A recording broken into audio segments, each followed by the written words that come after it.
তাহলে আমরা লাস্ট করেছিলাম হচ্ছে তো পার্সেন্টেজ কম্পোজিশন, তাই তো?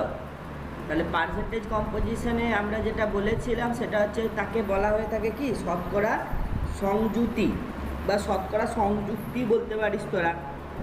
তা সেটার মানেটা কি, মানে এই কথাটার মানেটা কি? কথাটার মানেটা হচ্ছে যে 100 ভাগ ভরের মধ্যে বা 100 ভাগ যে কোনো মানে 100 ভাগ টোটাল 100 ভাগের মধ্যে, বা এটা অবশ্যই এখানে আমরা ভর হিসাবেই বলেছিলাম যে 100 ভাগ ভরের মধ্যে কোনো যৌগ, 100 ভাগ ভরের কোনো যৌগ হবে, তার মধ্যে কত ভাগ উপস্থিত থাকছে উপাদান হিসাবে, সেটাকে আমরা বলেছিলাম শতকরা সংযুতি।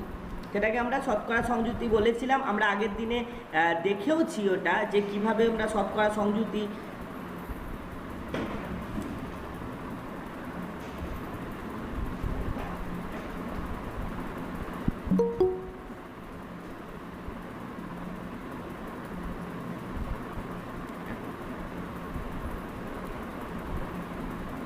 চলো আজকের ক্লাসটা শুরু করছি। আলটিমেটলি যেটা হচ্ছে, তাহলে শতকরা সংযুক্তির আমরা দেখেছিলাম, সেখানে কিছু হোমওয়ার্ক দিয়েছিলাম, সেই শতকরা সংযুক্তির কাজ আমরা করতে বলেছিলাম তোমাদের। সেখানে আমরা কি বলেছিলাম যে কোনো যৌগ সেখানে উপস্থিত টোটাল যে মৌলটির ভর মানে এবং তাকে আমরা সেই যৌগটির ভর দিয়ে যদি ভাগ করবো, তাকে যদি 100 দিয়ে গুণ করি, আমরা তাহলে পার্সেন্টেজ হিসাবে যেটা পাচ্ছিলাম সেটাকেই আমরা বলছিলাম কি, আমরা পার্সেন্টেজ হিসাবে পাচ্ছিলাম কি না, তাকেই আমরা বলছিলাম যে শতকরা সংযুতি। শতকরা, তাকে আমরা বলছিলাম শতকরা সংযুতি বা পার্সেন্টেজ কম্পোজিশন। কত পার্সেন্ট আছে একটি হাইড্রোজেন H2O বললে সেখানে হাইড্রোজেন কত শতাংশ আছে, অক্সিজেন কত শতাংশ আছে, এই জিনিসটা বোঝানোর জন্যই আমাদেরকে কি করতে হয়, শতকরা সংযুক্তি বের করতে হয়। ঠিক আছে, এবার আজকে এই শতকরা সংযুক্তির তাহলে টোটালটা আমরা যেটা কি বলছিলাম, তাহলে যে আমরা যদি দেখা যায় যে শতকরা সংযুক্তি তাহলে পার্সেন্টেজটা কতই বেরোচ্ছে না, কোনো মৌল বা যৌগের কোনো মৌলের ভর, কোনো মৌলের বা আয়ন হতে পারে, আয়নের ভর হতে পারে কারণ কতটা আয়ন আছে। ঠিক আছে, কোনো মৌল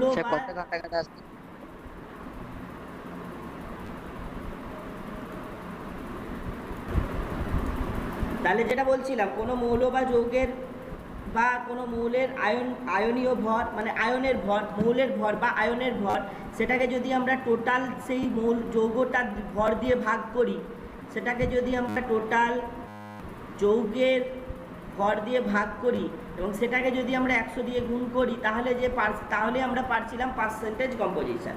আমরা আগের দিন একটা অঙ্ক বলেছিলাম C6H12O6, অঙ্কটার মধ্যে কিচ্ছু ছিল না, কারণ তোমাকে প্রথমে C6H12O6 এটার কি করতে হবে, এটা টোটাল ভর বের করতে হবে, এটা টোটাল ভর বের করতে হবে। তারপরে সেখান থেকে আমরা পার্সেন্টেজ কি করে পাবো, কার্বনের পার্সেন্টেজ না কার্বনের টোটাল ওজন কত পাবো আমরা, সেখান থেকে 6 গুণিত এক একটা কার্বনের জন্য আমরা 12 গ্রাম করে পাবো। ঠিক আছে, এক একটা কার্বনের জন্য 12, তাহলে 6টার জন্য, তার মানে আমরা এখানে টোটাল 72 বাই এর যা ভর ছিল সেই ভরটা আমরা বসিয়ে দিয়ে তাকে যদি 100 দিয়ে গুণ করি, তাহলে আমরা পার্সেন্টেজ অফ কার্বন পেয়ে যাব। তারপরে আমরা পার্সেন্টেজ অফ কার্বন পেয়ে যাব। স্যার কত কাটাকাটা আসছে? এই জন্য আমরা কি পাচ্ছিলাম এখান থেকে, তখন আমরা শতকরা সংযুক্তি পাচ্ছিলাম প্রত্যেকটার কার্বন, হাইড্রোজেন বা অক্সিজেনের। এবার এইভাবে আমরা যেটা নির্ণয় করি সেটাকে আমরা বলি শতকরা সংযুতি। তাহলে আজকে প্রথমে যেটা আমরা শুরু করব, সেটা হচ্ছে সেটা হচ্ছে দু ধরনের ফর্মুলা পড়বো আমরা। ঠিক আছে, একটাকে মানে ইংলিশে বলা হয়ে থাকে এম্পিরিক্যাল ফর্মুলা বা এটাকে বলে স্থূল সংকেত, আরেকটাকে বলে মলিকুলার ফর্মুলা বা যেটাকে বলবো আমরা আণবিক সংকেত। তাহলে আমরা দুটো জিনিস এখানে পড়বো আজকে, মেনলি আমাদের এটা নিয়ে আজকের ক্লাস থাকবে। সেটা হচ্ছে কি, আমরা দুটো জিনিস কি পড়বো না, একটা পড়বো স্থূল সংকেত, কি জিনিসগুলো সমস্ত কিছু ডিসকাস করা হবে। স্থূল সংকেত যেটাকে আমরা বলছি এম্পিরিক্যাল ফর্মুলা, যেটাকে আমরা বলছি এম্পিরিক্যাল ফর্মুলা। আরেকটা আমরা পড়ব আণবিক সংকেত, আরেকটাকে আমরা পড়ব আণবিক সংকেত যেটাকে আমরা বলবো মলিকিউলার ফর্মুলা, অর্থাৎ এটাকে আমরা ছোটোভাবে বলবো এখানে ইএফ। এম্পিরিক্যাল ফর্মুলাকে আমরা বলবো ইএফ এবং মলিকুলার ফর্মুলাকে আমরা বলবো এমএফ। ঠিক আছে, তাহলে আমরা এই দুটো জিনিস পড়বো, একটা হচ্ছে স্থূল সংকেত, একটা হচ্ছে আণবিক সংকেত। এবার দেখ, স্থূল সংকেত এই কথাটার মানেটা কি? এই কথাটার মানেটা হচ্ছে সোজা হিসাবে বলতে গেলে যে কোনো যৌগ, সেই কোনো একটা যৌগ যদি হয় তার অণুতে উপস্থিত উপাদান যে মৌলগুলির, সেগুলো পরমাণু মানে উপাদান মৌলগুলির পরমাণু সংখ্যাকে যদি লঘিষ্ঠ পূর্ণ সংখ্যার আকারে প্রকাশ করা হয়, তাহলে যে যৌগটি সরলতম সংকেত তৈরি হয় তাকে বলা হবে স্থূল সংকেত। মানে কথাটার মানেটা কি? কথাটার মানেটা এরকমভাবে যে ধর একটা যে কোনো জিনিসের সংকেত এসে দাঁড়িয়েছে, একটা ধর C6H12O6 এইরকম দেওয়া আছে। এবার এই টোটাল যে যৌগটা আছে তার মধ্যে যে পরমাণুগুলো আছে মানে কার্বন, হাইড্রোজেন, অক্সিজেন, তাদের নাম্বারকে সবচেয়ে ছোট নাম্বারে প্রকাশ করলে যে সংকেতটা এসে দাঁড়াবে, তাহলে এদের নাম্বারটাকে সবচেয়ে ছোট নাম্বারে প্রকাশ করতে গেলে আমাকে কি করতে হবে? আমাকে এটাকে টোটালটাকে 6 দিয়ে ভাগ করে দিতে হবে। তাহলে টোটাল যদি 6 দিয়ে ভাগ করি তাহলে গিয়ে দাঁড়াবে CH2O। তাহলে এই যে সংকেতটা তৈরি হলো, এই সংকেতটাকেই আমরা বলবো এই যে যৌগটার তার স্থূল সংকেত। অর্থাৎ একটি যৌগের মধ্যে যে সমস্ত পরমাণু উপস্থিত আছে তাদের যে নাম্বার, সেটাকে সবচেয়ে কম যত নাম্বারে প্রকাশ করা যাবে সেই তারপরে যে সংকেতটা আমরা পাবো সেটাকে আমরা বলবো স্থূল সংকেত। বুঝতে পারা গেল? যে কোনো জিনিসের উদাহরণ এরকমভাবে তোমরা বলতে পারো C6H12O6 হোক, ঠিক আছে?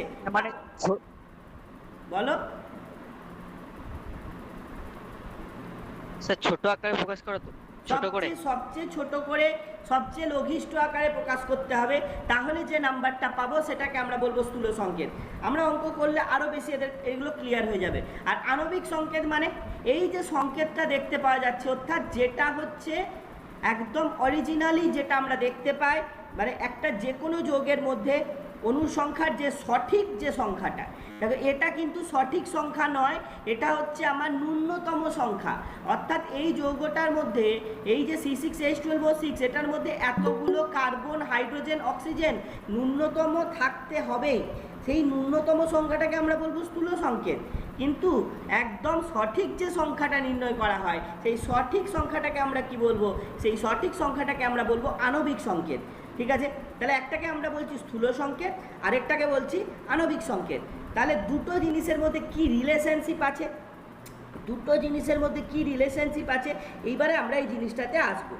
যাকে তাহলে টোটাল ব্যাপারটা বুঝতে পারা গেল যে স্থূল সংকেত কাকে বলছি আর আণবিক সংকেত কাকে বলছি। স্থূল সংকেত তাহলে বলছি একদম ন্যূনতম সংখ্যাটা, আর আণবিক সংকেত কাকে বলছি? আণবিক সংকেত বলছি যে সংখ্যাটাতে অরিজিনালি উপস্থিত থাকে সেই সংখ্যাটাকে আমরা বলছি আণবিক সংকেত। তাহলে এই স্থূল সংকেত এবং আণবিক সংকেত কীরকমভাবে আমরা দেখি কীরকমভাবে আছে। প্রথমে আমরা এমএফ লিখছি। এমএফ মানে আণবিক সংকেত। আর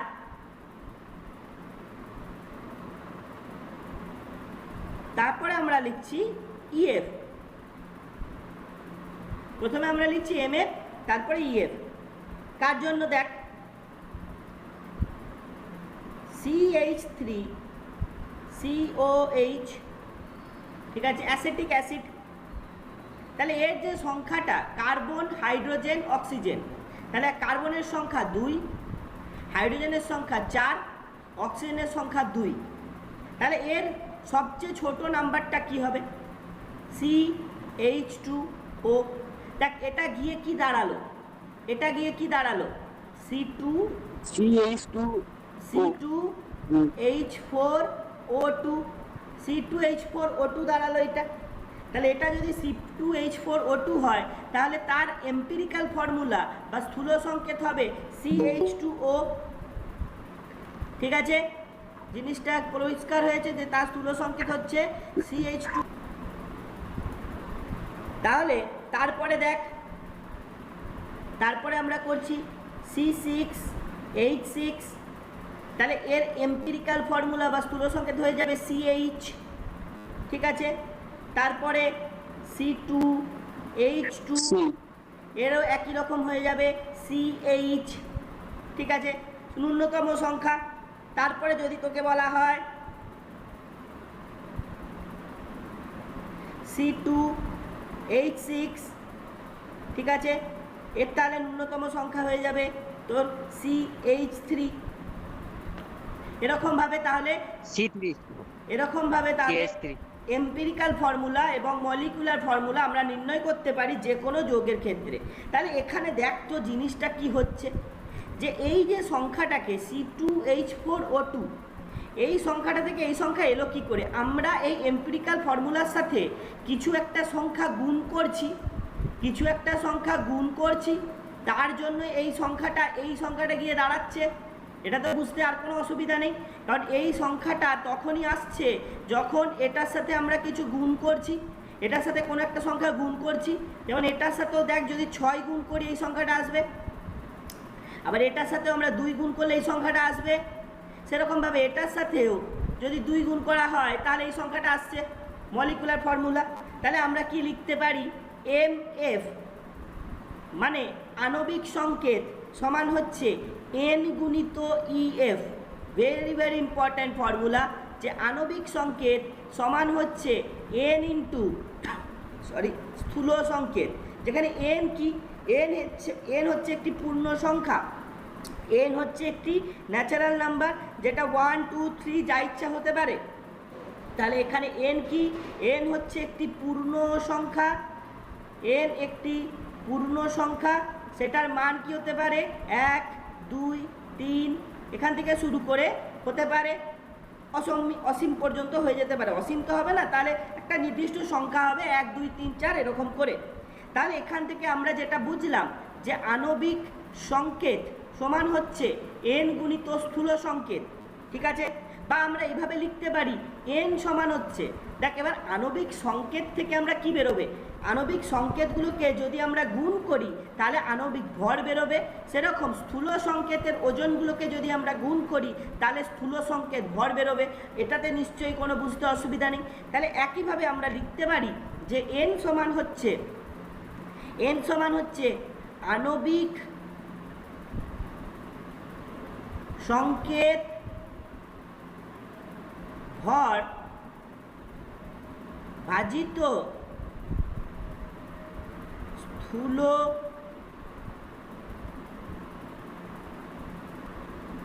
সংকেত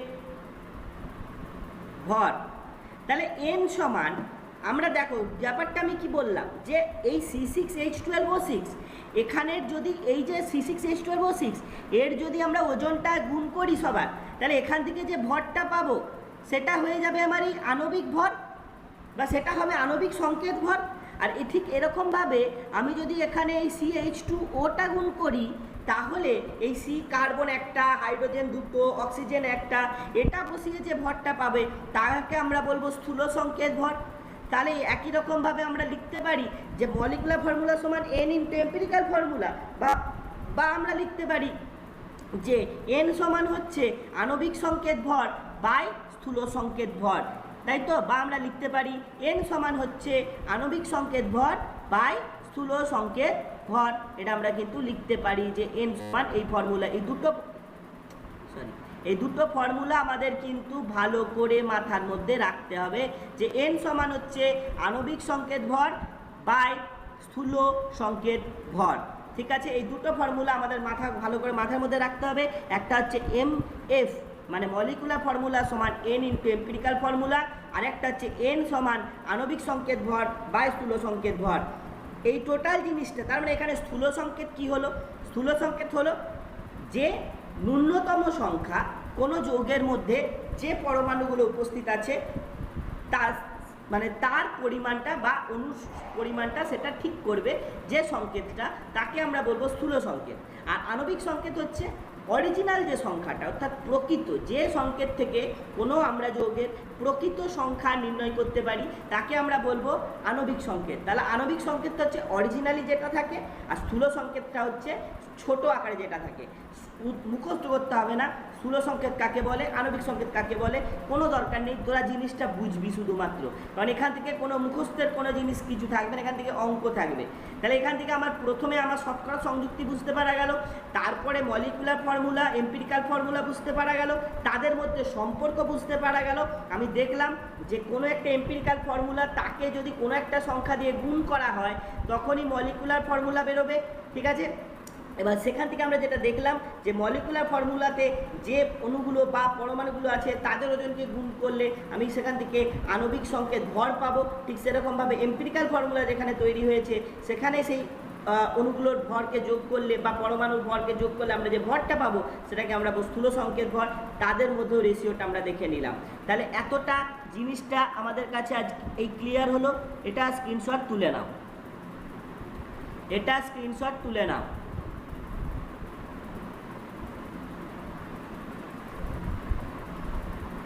স্থূল সংকেতটা একবার বলুন। স্থূল সংকেত মানে ন্যূনতম যে সংখ্যাটা, যেমন ধরো এই যে C6H6, এখানে কার্বন হাইড্রোজেন 6টা করে আছে, এটা আমরা অরিজিনালি জানি। কিন্তু যখন আমরা স্থূল সংকেত বের করতে হবে আমরা ন্যূনতম সংখ্যা বের করবো, যে ন্যূনতম কতগুলো থাকতে পারে, মানে যেটা ছাড়া আর সম্ভব নয়, মানে যেটা ছাড়া আর তৈরি করতে পারবো না, সেইটা আমরা মানে কার্বন হাইড্রোজেন তৈরি করতে গেলে আমাকে ন্যূনতম কত সংখ্যা লাগবে সেইটা বোঝার জন্য, বা কার্বন মানে এই C6H6 এর মধ্যে কার্বন হাইড্রোজেন ন্যূনতম কত সংখ্যা আছে, মানে এর থেকে কম কার্বনকে পাবো না আমরা, মানে কার্বন একটা পাবো, হাইড্রোজেন একটা পাবোই, প্রথম কথা ন্যূনতম। আমি বলছি না এটা পেলেই আমার C6H6 তৈরি হয়ে যাবে, বাট ন্যূনতম আমি যে সংখ্যাটা পাবো সেটাকে আমরা স্থূল সংকেত বলবো।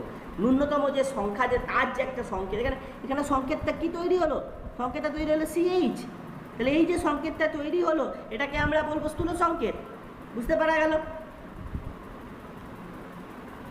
তাহলে নেক্সট আমরা স্থূল সংকেত বা এই জিনিসগুলো বের করব কি করে, মানে এই বের করার পদ্ধতিটা কি, কিভাবে বের করব? দেখো, প্রথমেই যেটা বলি যে এখানে আমাদের পদ্ধতিটা পরপর কি আছে সেটা দেখে নাও। তাহলে প্রথমে যেটা হচ্ছে, প্রথমে দেখবে অঙ্কগুলোতে কি থাকবে, অঙ্কগুলোতে পার্সেন্টেজ কম্পোজিশন বা শতকরা সংযুক্তি দেওয়া থাকে। যেমন ধরো আমি এখানে দিয়ে দিচ্ছি কার্বন, হাইড্রোজেন, অক্সিজেন, নাও দেওয়া থাকতে পারে, তখন কিভাবে বের করতে পারবো সেটা দেখে নিই। দেখো এখানে কার্বন দেওয়া আছে 48%, ঠিক আছে, হাইড্রোজেন দেওয়া আছে 10%। তাহলে এখানে যদি অক্সিজেন দেওয়া নাও থাকে তাহলে আমরা 100 থেকে বাদ দিয়ে করে নিতে পারবো, কারণ আমি জানি হাইড্রোজেন, কার্বন, অক্সিজেন এই তিনটে টোটাল মিলে, এই তিনটে টোটাল কি হয়, এই তিনটে টোটাল মিলে এখানে তৈরি হয়ে থাকে 100%। তাহলে এখানে কার্বন হচ্ছে 48, হাইড্রোজেন 10, তাহলে অক্সিজেন কত হয়ে যাবে না এটা অক্সিজেন, ঠিক আছে, এটা তখন হয়ে যাবে তাহলে 42%, ঠিক আছে, এটা হয়ে যাবে তাহলে আমার 42%। তিনটে জিনিস বুঝতে পারা গেল কোনটা কিভাবে এলো, ঠিক আছে, কোনটা কিভাবে এলো। এরপরে কি করতে হয়, এরপরে একটা অনুপাত নির্ণয় করতে হয়। সে অনুপাত নির্ণয় করার নিয়মটা কি না, যতটা পার্সেন্টেজ উপস্থিত আছে, ভালো করে শুনবি, যতটা পার্সেন্টেজ উপস্থিত আছে ভাজিত যে পরমাণুটার পার্সেন্টেজ আছে, যে পরমাণুটার, এই যে এখানে যেমন কার্বন পরমাণু, ঠিক আছে, মানে যতটা পার্সেন্টেজ উপস্থিত ভাজিত আণবিক ভর, সরি আণবিক না, পারমাণবিক ভর, আণবিক ভর নয়, পারমাণবিক ভর, ঠিক আছে। তাহলে কি বললাম, যে যতটা পার্সেন্টেজ উপস্থিত আছে ডিভাইডেড বাই পারমাণবিক ভর, তাহলে একটা রেশিও বেরোবে। কীরকম আমরা দেখে নিই। তাহলে 48% আছে এখানে, ডিভাইডেড বাই কার্বনের ভর 12, তাহলে এখানে বেরোবে সংখ্যাটা কত, 4। সংখ্যাটা শুধু লিখবো, পার্সেন্টেজের দরকার নেই। তাহলে 10, কার্বনের হাইড্রোজেনের কত 1, তাহলে সংখ্যাটা কত বেরোলো 10। অক্সিজেন কত 42 দেওয়া আছে, 42 পার্সেন্টেজটা। আর অক্সিজেনের, এটা অক্সিজেন না করে, এটা অক্সিজেন করলে একটু সমস্যা হবে, এটা নাইট্রোজেন করে নে, তো এটা নাইট্রোজেন করে নে।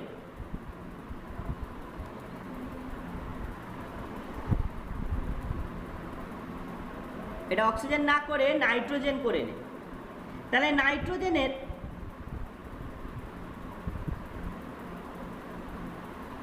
কত হয়ে যাবে 14। তাহলে এটা হয়ে গেল 42/14।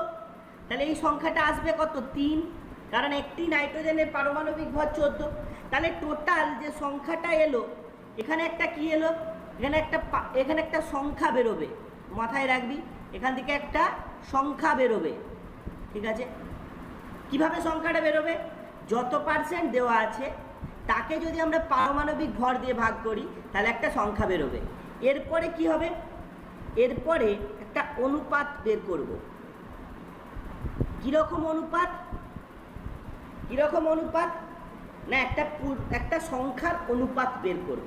এবার অনুপাতটা স্যার বের করবো কি করে না, এদের মধ্যে সবচেয়ে ছোট যেটা, এই তিনটে যে নাম্বার এলো মানে 4, 10, 3, এদের মধ্যে সবচেয়ে ছোট হচ্ছে 3।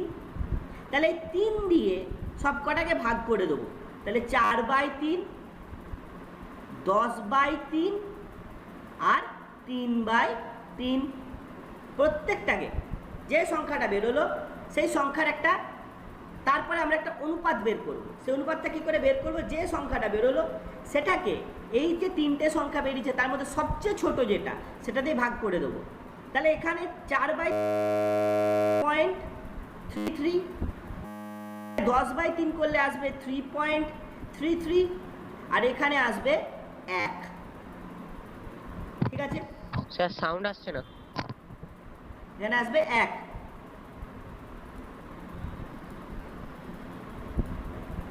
সেটা হচ্ছে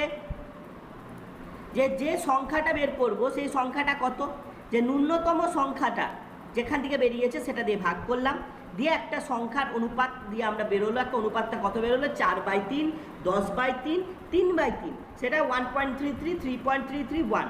এরপরে এখান থেকে আমরা একটা মানে এই 1.33, ঠিক আছে, এইটাকে আমরা এই যে সংখ্যার যে রেশিও এখানে বেরোলো দিয়ে এখান থেকে আমার তাহলে কি বেরোচ্ছে, একদম 1.33টাকে আমরা লিখতে পারি 1, 3.33টাকে আমরা লিখতে পারি 3 এবং 1টাকে আমরা লিখতে পারি 1। এইটাকে আমরা কি বলছি, এইটাকে আমরা একদম লাস্টে যে অনুপাতটা বেরোচ্ছে অর্থাৎ সিম্পলেস্ট রেশিও বলি এটাকে, সিম্পলেস্ট রেশিও মানে সবচেয়ে লাস্ট নর্মাল যে রেশিওটা আমরা পাবো, মানে সিম্পলেস্ট বলতে লঘিষ্ঠ অনুপাত, লঘিষ্ঠ অনুপাত যেটা পাবো। অর্থাৎ এই যে সংখ্যাটা বেরোলো, এই সংখ্যাটা বেরিয়ে আমরা এখান থেকে কী বুঝলাম, যেখানে কার্বন আছে 1টি, হাইড্রোজেন আছে 3টি এবং নাইট্রোজেন আছে 1টি, অর্থাৎ সংকেতটা কি বেরোবে CH3N। এই যে সংকেতটা বেরোলো, এই সংকেতটাকেই আমরা বলি স্থূল সংকেত। এইভাবে আমরা কি নির্ণয় করি, এইভাবে আমরা স্থূল সংকেত নির্ণয় করি। তাহলে আরেকবার বলে দিচ্ছি যে স্থূল সংকেত নির্ণয় করার পদ্ধতিটা কি। প্রথমে আমরা কি বললাম, যে কোনো যৌগ বা তার যে উপাদান মৌল তার শতকরা সংযুক্তি নির্ণয় করতে হবে। এবার যদি দেওয়া থাকে কোনো সমস্যা নেই, বাকিটা আমরা দেওয়া থাকবে নির্ণয় করে নেব। 2 নম্বর মানে সেকেন্ড স্টেপ কি বলছি না, প্রতিটি উপাদান মৌলের শতকরা ভাগকে তার পারমাণবিক ভর দিয়ে ভাগ করলে মৌলগুলির পরমাণুর সংখ্যার অনুপাত নির্ণয় করা হয়। ঠিক আছে, তাহলে শতকরা শতাংশটাকে পারমাণবিক ভর দিয়ে ভাগ করে একটি পরমাণুর সংখ্যার অনুপাত নির্ণয় করা হবে। তারপরে কি না, প্রাপ্ত পরমাণুর সংখ্যার অনুপাত অধিকাংশ ক্ষেত্রেই ভগ্নাংশ হয়। ঠিক আছে, প্রত্যেকটা এই প্রাপ্ত যত নাম্বার আমরা দেখতে পাচ্ছি তার ম্যাক্সিমাম ক্ষেত্রেই ভগ্নাংশই আসবে দেখবি। এক্ষেত্রে লঘিষ্ঠ পূর্ণ সংখ্যার অনুপাতে প্রকাশ করার জন্য অনুপাতটির মধ্যে যে রাশিটি ক্ষুদ্রতম, তার মানে এখান থেকে যদি আমাকে লঘিষ্ঠ রূপে প্রকাশ করতে, যে সিম্পলেস্ট রেশিওতে যদি আনতে হয়, তাহলে এই তিনটের মধ্যে যে রাশিটি ক্ষুদ্রতম সেটি দিয়ে অনুপাতের প্রতিটি রাশিকে ভাগ করা হয়। ঠিক আছে, এবং ভাগফল পূর্ণ সংখ্যার কাছাকাছি এলে আসন্ন পূর্ণ সংখ্যার মানটিকেই গ্রহণ করা হয়। অর্থাৎ যেমন এখানে 1.33 এলো, আমরা গ্রহণ করলাম 1। এখানে 3.33 এলো, আমরা গ্রহণ করলাম 3। এখানে 1 এলো, আমরা গ্রহণ করলাম 1, কোনো সমস্যা নেই। তাহলে এইভাবে যে সংকেতটা পাওয়া গেল তাকে আমরা বলবো স্থূল সংকেত। ঠিক আছে স্যার, বলো। স্যার কার্বন, হাইড্রোজেন, নাইট্রোজেনের পার্সেন্টেজগুলো দেওয়া থাকবে? যদি দেওয়া না থাকে যে কোনো একটা পার্সেন্টেজ দেওয়া থাকবে, যে কোনো একটা। এবার ধরো যদি দুটো থাকে, ঠিক আছে, ধরো যদি, তাহলে যেটা বললাম, তাহলে এটা গেল আমার স্থূল সংকেত। ঠিক আছে, এটা আমার স্থূল সংকেত। তাহলে স্থূল সংকেতটা এইভাবে নির্ণয় করলাম। ঠিক আছে, এটা স্ক্রিনশট তুলে নাও, এরপর আমরা নিজেরা আরেকটা করব। এটা স্ক্রিনশট তুলে নাও।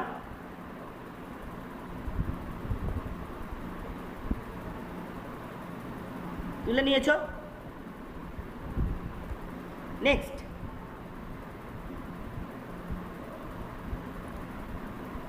আরেকটা দেখো, নেক্সট কি দেওয়া আছে, কার্বন, হাইড্রোজেন, অক্সিজেন দেওয়া আছে। এবারে কার্বনের পরিমাণ আছে 39%, হাইড্রোজেনের পরিমাণ 7%, অক্সিজেনের পরিমাণ 53%।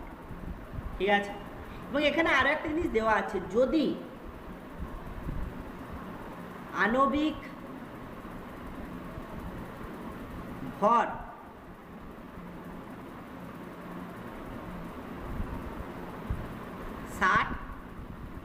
হয়, ঠিক আছে, তাহলে এখানে তোমাকে কি বলেছে, ইএফ বের করতে বলেছে, ইএফ এবং এমএফ। স্যার অক্সিজেনের 53 হবে না 54? 54 হবে। হবে স্যার, অক্সিজেনটা ওঠে না। হ্যাঁ, ঠিক আছে, ঠিক আছে, ঠিক আছে।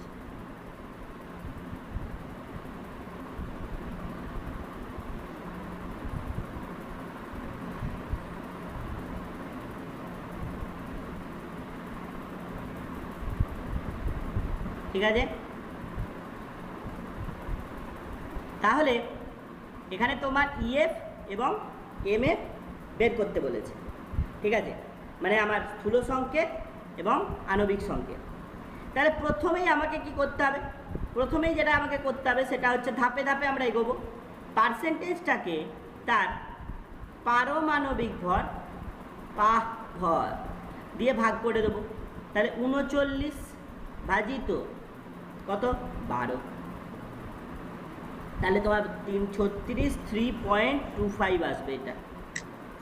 তারপরে হাইড্রোজেনটাকে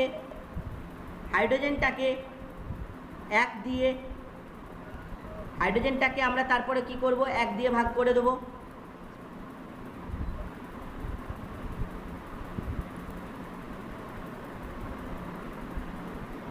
তাহলে 7, সেটাকে 1 দিয়ে ভাগ করব। ঠিক আছে, তাহলে সংখ্যাটা আসবে 7। তারপরে 54, সেটাকে 16 দিয়ে ভাগ করব, তাহলে আসবে 3.33। ঠিক আছে, তাহলে এটা আমার একটা সংখ্যা এলো। এরপরে কি আসবে, এরপরে আমার একটা ন্যূনতম রেশিও বের করতে হবে। তাহলে সেই রেশিওটা বের করতে গেলে সবচেয়ে ক্ষুদ্রতম সংখ্যা দিয়ে ভাগ করব। সবচেয়ে ক্ষুদ্রতম সংখ্যা হচ্ছে 3.25, তাহলে 3.25 দিয়ে সব কটাকে ভাগ করে দাও। 3.25, তাহলে আসলো 1, 7/3.25, ঠিক আছে। এটা তোমার আসবে মোটামুটি 2 দশমিক সামথিং কিছু আসছে, 2 লিখে নিতে পারো, ঠিক আছে। আরেকটা হচ্ছে 3.33/3.25, এটা দেখেই বুঝতে পারছো প্রায় 1 পয়েন্ট সামথিংই আসবে, তোমরা সেটাকে 1 ধরে নিতে পারো, কোনো অসুবিধা নেই। তাহলে এখান থেকে আমার রেশিওটা কী এলো, 1, 2, 1। তাহলে এর এম্পিরিক্যাল ফর্মুলা আমরা বেরিয়ে গেল আমাদের কাছে, অর্থাৎ স্থূল সংকেত বেরিয়ে গেল। স্থূল সংকেত বেরোলো CH2O, স্থূল সংকেত বেরিয়ে গেল আমার CH2O। তাহলে এই স্থূল সংকেত থেকে আমরা কি করতে পারবো, এর টোটাল আমরা ওজন বের করে নিতে পারবো। মানে স্থূল সংকেত ভর, কার্বনের ভর কত এখানে 12, হাইড্রোজেনের 2, অক্সিজেনের 16, ঠিক আছে। তাহলে টোটাল হয়ে গেল 30। তাহলে দেখো এম্পিরিক্যাল ফর্মুলা বেরোলে আমাকে যেটা বের করতে হবে সেটা হচ্ছে এন, কারণ এন বের করলেই আমি কি আণবিক ভর বেরিয়ে যাব, সরি এন বের করলেই আমার টোটাল যে মানে MF যেটা সেটা বেরিয়ে যাবে। তাহলে এন সমান আমরা কি জানি, এন সমান আমরা জানি MF/EF। তাহলে MF দেওয়া আছে, সরি মানে MF না করে এটা আমরা ভর ভেবে নিই, ভর বলে নিই, আণবিক ভর, ঠিক আছে। মলিকুলার ওয়েটটা করে নিই, সেটা 60, আর EF কত বেরোলো 30। তাহলে N বেরিয়ে গেল কত 2। তাহলে এখান থেকে আমরা লিখতে পারি যে MF সমান N ইন্টু EF। দেখো N সমান আমরা দুটোই লিখতে পেরেছিলাম, N সমান আমরা ভরটাও লিখেছিলাম, দুটো ভরের অনুপাত, অর্থাৎ আণবিক সংকেত ভর ডিভাইডেড বাই স্থূল সংকেত ভর, দুটোই কিন্তু আমরা লিখেছিলাম। তাহলে এন সমান আমরা দুটোই বের করলে এখানে আমরা আণবিক সংকেত ভরটা ইএফ থেকে বের করে নিয়েছি, তাই না। এটা কি, এটা আমার আণবিক সংকেত ভর, আর এটা আমার এখানে সরি এটা হচ্ছে আমার স্থূল সংকেত ভর, আর এটা হচ্ছে আমার আণবিক ভর। তাহলে স্থূল সংকেত ভর, আণবিক ভর তাকে অনুপাত করে দিলেই তখন আমার এন বেরিয়ে যাবে। তাহলে এন বেরিয়ে গেল ওভার 2। তাহলে মলিকুলার ফর্মুলা সমান আসছে N ইকুয়াল টু EF। তাহলে N সমান 2, ঠিক আছে। আর EF সমান কত বেরিয়েছে, EF সমান বেরিয়েছে CH2O। তাহলে আমার টোটালটা কত বেরিয়ে গেল C2H4O2। তাহলে এটাই হলো আমার মলিকুলার ফর্মুলা। প্রথম থেকে আরেকবার আসি কিভাবে জিনিসটা হলো, এই ধরনের অঙ্ক থাকবে, ঠিক আছে। তাহলে কার্বন, হাইড্রোজেন, অক্সিজেনের অনুপাত দিয়ে দেওয়া হয়েছে, অনুপাতগুলো দেওয়া আছে। তারপরে কি বেরোলো, তারপরে পার্সেন্টেজটা বেরোলো, পার্সেন্টেজটাকে পারমাণবিক ভর দিয়ে ভাগ করলে একটা সংখ্যা বেরোচ্ছে, এবং এই সংখ্যা থেকে একটা ন্যূনতম লঘিষ্ঠ সংখ্যা বের করতে গেলে আমাকে কি করতে হচ্ছে, এদের মধ্যে সবচেয়ে ক্ষুদ্রতম যেটা সেটা দিয়ে ভাগ করতে হচ্ছে। সেটা দিয়ে ভাগ করার পর একটা রেশিও আসছে, ঠিক আছে, 1:1 এলো। তাহলে টোটাল এখানে আমার এম্পিরিক্যাল ফর্মুলা বেরোলো CH2O। সেখান থেকে আমরা এম্পিরিক্যাল যে ফর্মুলা ওয়েট বা সেটাখান থেকে আমরা কি বের করলাম, বলছি 3.25 দিয়ে ভাগ করলে ভালো থাকবে। হ্যাঁ বলো কি বলছো, বলছি 3.25 দিয়ে ভাগ করলেন। তাহলে এটা আমার, তাহলে কি হলো, একটা সংখ্যা বেরোলো 1, 2, 1। এখান থেকে আমার এম্পিরিক্যাল ফর্মুলাটা থেকে আমরা এম্পিরিক্যাল ভর বের করলাম, তারপরে এন বের করলাম। দেখো কিভাবে না, এন সমান আমরা লিখেছিলাম আণবিক সংকেত ভর বাই স্থূল সংকেত ভর, ঠিক আছে। এটা এম্পিরিক্যাল ওয়েট লিখে রাখো। তাহলে 60/30 বেরোলো। তাহলে টোটাল বেরিয়ে গেল আমার 2। এবার আমরা যে ফর্মুলাটা জানি যে MF সমান হচ্ছে N ইন্টু EF। আমার EF বেরিয়ে গেছে, N বেরিয়ে গেছে, তাহলে MF বেরিয়ে যাবে, ঠিক আছে। আমরা আরেকটা অঙ্ক করি, তাহলে আমাদের কাছে আরও পরিষ্কার হবে এটা। এটা আরেকটু দেখো কীরকম, এই 3টে ধরনের অঙ্ক এখানে আসে। প্রথমেরটা সবচেয়ে সোজা, তারপরে একটা আণবিক ভর দেওয়া থাকলো, এরপরেরটা দেখে নাও, দেখলে পুরো জিনিসটা আবার একবার ক্লিয়ার হয়ে যাবে। এটা তাড়াতাড়ি স্ক্রিনশট তুলে নাও। এটাই এরপরের অঙ্কটি আমরা লাস্ট করব, দিয়ে তোমাদের কিছু হোমওয়ার্ক দেবো। এটা স্ক্রিনশট তুলে নাও।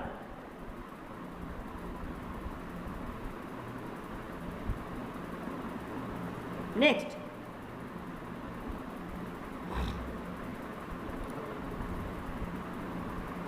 দেখো আছে প্রশ্নটা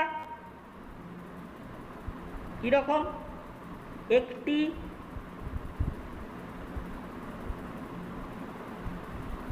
হাইড্রোকার্বনের মধ্যে 85.7% কার্বন উপস্থিত।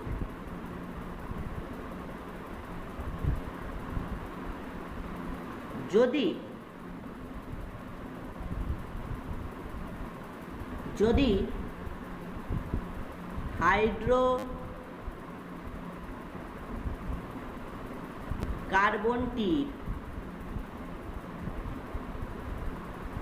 বাষ্প ঘনত্ব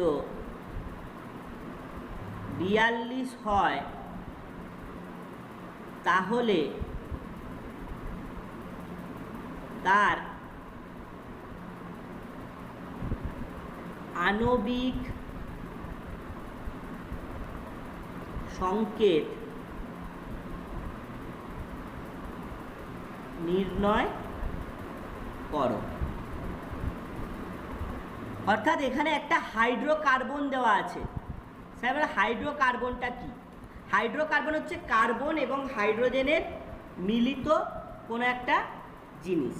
অর্থাৎ হাইড্রোকার্বন মানে সেখানে কার্বন আছে আর হাইড্রোজেন আছে। এইটা আমাকে প্রথম কথা বুঝতে হবে যে হাইড্রোকার্বন মানে কি। হাইড্রোকার্বন মানে হচ্ছে সেখানে কার্বন আছে আর হাইড্রোজেন আছে। এবার এখানে আমার দেওয়া আছে যেখানে আমাকে কার্বন আছে 85.7%, 85.7%, তাহলে আমি সেখান থেকে হাইড্রোজেনটা বের করতে পারবো। তাহলে এই রকমভাবে কিন্তু থাকে। দেখো আমি প্রত্যেকটা টাইপ তোমাদের দেখিয়ে দিচ্ছি কী কী রকম থাকতে পারে। তাহলে 85.7% কার্বন আছে, তাহলে হাইড্রোজেন আছে 14.3%। এরপরে আমি আমার হিসেব মতো করতে থাকবো। এরপরে আমি কি করব, এই টোটাল যে কার্বনের 85.7 সেটাকে কার্বনের ভর দিয়ে ভাগ করে দেবো। ঠিক আছে, তাহলে এখানে কত আসছে দেখো, 85.7 মানে 7.14। ঠিক আছে, তারপরে দেখো 14.3 সেটাকে হাইড্রোজেনের ভর দিয়ে ভাগ করে দেবো, মানে হাইড্রোজেনের পারমাণবিক ভর, তাহলে আসবে 14.3। এরপরে এদের মধ্যে সবচেয়ে ক্ষুদ্রতম যে সংখ্যা, ক্ষুদ্রতম সংখ্যা দিয়ে আমরা ভাগ করব। তাহলে ক্ষুদ্রতম সংখ্যা হচ্ছে 7.14, তাহলে 7.14 দিয়ে আমরা দুটোকে ভাগ করে দিলাম, তাহলে এটা আসবে 1। আর এটা 14.3, সেটাকে 7.14 দিয়ে ভাগ করলে আসবে কত, 2। ঠিক আছে, তাহলে 85.7 সেটাকে 12 দিয়ে ভাগ করলে আসছে কত, 7.14। এগুলো ক্যালকুলেটারে বসিয়ে করে নেবে। 14.3, এই দুটোর মধ্যে সবচেয়ে ক্ষুদ্রতম সংখ্যা হচ্ছে 7.14, তাহলে সেটা দিয়ে ভাগ করলাম, তাহলে একটা এলো 1 আর একটা এলো 2। তাহলে এখান থেকে আমার কি বেরিয়ে গেল, এখান থেকে আমার EF বেরিয়ে গেল, EF বেরিয়ে গেল CH2। ঠিক আছে, তাহলে এখান থেকে আমার CH2 বেরোলে আমি এখানে স্থূল সংকেত ভর নির্ণয় করতে পারবো। স্থূল সংকেত ভর কত হবে, কার্বন CH2টার ভরটা লিখো, তাহলে কার্বনের 12 আর হাইড্রোজেনের 2, তাহলে স্থূল সংকেত ভর হয়ে যাবে আমার 14। ঠিক আছে, তাহলে এখান থেকে আমার কী কী বেরিয়ে গেল, স্থূল সংকেত ভর বেরিয়ে গেল। ঠিক আছে, স্থূল সংকেত বেরিয়ে গেল। এরপরে দেখো তো, এরপরে কিন্তু আগের অঙ্কটার সাথে এর পার্থক্যটা কোথায়, এখানে কিন্তু আমার আণবিক ভর দেওয়া নেই, এখানে আমার আণবিক ভর দেওয়া নেই। তাহলে আমাকে আণবিক ভর বের করতে হবে। কিভাবে বের করব, এই যে তার জন্য আরেকটা জিনিস দিয়ে দিয়েছে, যে বাষ্প ঘনত্ব দিয়ে দিয়েছে। তাহলে আমি কি জানি যে ভেপার ডেনসিটিকে 2 দিয়ে গুণ করলেই আমার আণবিক ভর বেরিয়ে যাবে। তাহলে ভেপার ডেনসিটিকে 2 দিয়ে গুণ করে দাও, তাহলে ভেপার ডেনসিটি কত আছে 42, তাহলে সেটাকে 2 দিয়ে গুণ, হ্যাঁ, তাহলে তাহলে হয়ে যাবে আমার কত 84, তাহলে এখানে এম বেরিয়ে গেল কত 84, ঠিক আছে। তাহলে এম এখানে 84 বেরিয়ে গেছে, তাহলে আমরা এন বের করে নিতে পারবো। এন সমান কি আণবিক সংকেত ভর ডিভাইডেড বাই স্থূল সংকেত ভর, তাহলে 14, তাহলে এন এখানে বেরিয়ে গেল 6, তাহলে এন বেরোলে আর আণবিক সংকেত বের করতে আমার কোনো সমস্যা নেই, কারণ আমরা জানি যে এম এফ বা আমরা বলতে পারি আণবিক সংকেত সমান এন গুণিত স্থূল সংকেত। তাহলে এন বেরিয়েছে কত 6 আর স্থূল সংকেত বেরিয়েছে কত CH2, তাহলে বেরিয়ে গেল কত C6H12। তাহলে আরেকবার প্রথম থেকে বলে দিই এখানে কি বলেছে অঙ্কটাতে, দেখো তারপরে আমাকে অঙ্কগুলোর কীরকম প্যাটার্ন আমি পরপর বুঝিয়ে দিচ্ছি, তাহলে কীরকমভাবে থাকতে পারে। প্রথমে কথা একটা আণবিক ভর থাকতে পারে, আরেকটা হচ্ছে বাষ্প ঘনত্ব থাকতে পারে, এই দু ধরনের থাকে। দেখো যদি বাষ্প ঘনত্ব থাকে তাহলে আণবিক ভর থাকবে না, আর যদি আণবিক ভর থাকে তখন তার কোনো সমস্যা নেই। মানে আমাকে অঙ্কগুলোর মধ্যে প্রথমে যেটা করতে হবে, প্রথমে আমার পার্সেন্টেজটা দেখতে হবে। পার্সেন্টেজ থাকলেই সেখান থেকে আমি খুব ইজিলি আমি ইএফটা বের করে নিতে পারবো, আর ইএফ যখন বের করে নেবো সেখান থেকে আমি ইডাব্লিউ বের করে নেব, এম্পিরিক্যাল ওয়েটটা বের করে নেবো, ঠিক আছে। তারপরে সেখান থেকে আমি এন বের করে নেবো, বা এন বেরোলেই আমার এমএফ বেরিয়ে যাবে। এইটাই কিন্তু অঙ্কগুলোর প্যাটার্ন, আর কোনো অসুবিধা নেই। তাহলে এখানে কি বলা আছে হাইড্রোকার্বন, হাইড্রোকার্বন মানে যেখানে হাইড্রোজেন আছে এবং কার্বন আছে। তাহলে আমার কার্বনের পার্সেন্টেজটা দেওয়া আছে, হাইড্রোজেনের নেই, তাহলে আমি 100 থেকে বাদ দিয়ে দেবো, আমার হাইড্রোজেনের পার্সেন্টেজ বেরিয়ে যাবে। তারপরে এখানে আমি সেখান থেকে এম্পিরিক্যাল ফর্মুলা নিয়ে এলাম। এম্পিরিক্যাল ফর্মুলা নিয়ে আসার প্রসেসটা কি আবার বলি, যে সেখানে হচ্ছে যে পার্সেন্টেজটা থাকবে সেটাকে আমরা যে মৌলটা বের করছি তার ভর দিয়ে ভাগ করে দেবো, মানে তার আণবিক ভর দিয়ে দিয়ে একটা সংখ্যা বেরোবে, দিয়ে এই দুটোর মধ্যে বা তিনটের মধ্যে যেটা সবচেয়ে ক্ষুদ্রতম সেটা দিয়ে টোটালটাকে ভাগ করে দেবো, তাহলে সেখান থেকে একটা সংখ্যা বেরোবে, সেটাই আমার বেরোবে কি স্থূল সংকেত। এবার এই স্থূল সংকেত ভর কি করে বের করব না, স্থূল সংকেতের যে সেখানে ভেপার ডেনসিটিটা আর বাষ্প ঘনত্ব তো, হ্যাঁ গো ভেপার ডেনসিটি মানে বাষ্প ঘনত্ব, ঠিক আছে। তাহলে এখানে ভি, তারপরে আমার তাহলে এখানে স্থূল সংকেত ভর বেরোলো। এইবারে আবার আণবিক ভর অঙ্কটাতে দেওয়া নেই, সেই আণবিক ভরটা বের করার জন্য আমরা কি করলাম, ভেপার ডেনসিটির সাথে 2 গুণ করে আমরা আণবিক ভর নির্ণয় করে দিলাম। এবার আণবিক ভর বেরোলেই আমার এন বেরিয়ে যাবে, এবার এন বেরোলেই আমার আণবিক সংকেত বের করতে আর কোনো সমস্যা নেই, কারণ আণবিক সংকেত এন বেরিয়ে গেলেই খুব ইজিলি কিন্তু আমার কাছে বেরিয়ে